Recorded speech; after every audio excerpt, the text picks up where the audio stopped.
Spirit of this community and the spirit of this state. Literally within hours, every available help was coming to help us. The county commission, the sheriff's department immediately made the decision to spare no expense, to spare no resources. And so tonight is also a commemoration for the spirit of this community, and indeed a spirit for the people of Alabama. As we saw a year ago tomorrow, we certainly did not sit around looking to the skies waiting for the helicopters to come and for somebody to rescue us. Amen. Because a country boy can survive.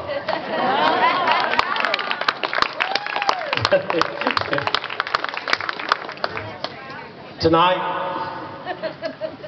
is a night of remembrance, but it's also lessons for us and comfort to take that in the end, God's people provide. And we have a great community to be so proud of. And so as we go through the program tonight, let's try to remember that it's not about us, it's not about me, it's not about you. It's about a community, a great community of people.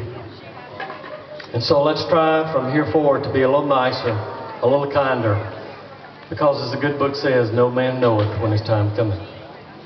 And let's try to love each other. This Tuesday I had the opportunity to join Governor Bentley up here Tuesday morning, and Governor Bentley was just moving by what he saw and what we've been able to accomplish here. And tonight Governor Bentley has sent another Elmore County man who is also, he selected as director of his emergency management.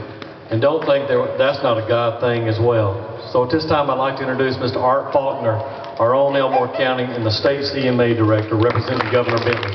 Art, thank you for joining us. Thank you, Barry. Well, let me just say that on behalf of Governor Bentley, he's in another part of the state tonight. He was up here Tuesday, and he truly was impressed with what he saw, because that wasn't the first time he'd been up here. He was up here a few days after the disaster. And what I would remind you is that tonight, all across the state of Alabama, there are similar events to what's being held here. And while we do remember, I think that we need to look at a way to honor the 253 people that lost their lives in the terrible tragedies that hit this state that day.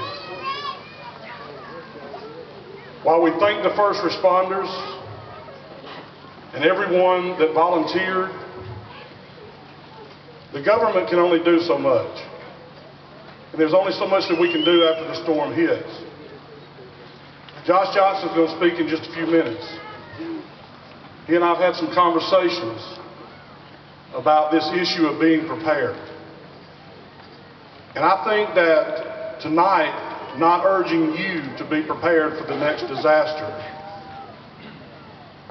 and you not taking that seriously, that we can't stop the storms from coming, and they're going to hit, but we can try to minimize the impact that they have. And they're doing that right here on this property. Mr. and Miss Myers are doing that. But everything that's being done is really for naught if you as individual citizens do not take it seriously to have a disaster plan, an emergency plan. To not wait until the tornado warnings issued by the National Weather Service and put out by Josh. Because if you wait until then, you're really playing a game that's a false sense of hope and ultimately can lead to the destruction and the unfortunate loss of life that we faced last year. So as you look at the pictures that are on the front of the stage tonight, honor these people right here by being serious about being prepared for the next disaster. And hopefully we won't have to have another service of remembrance, but we can just have another service of celebration.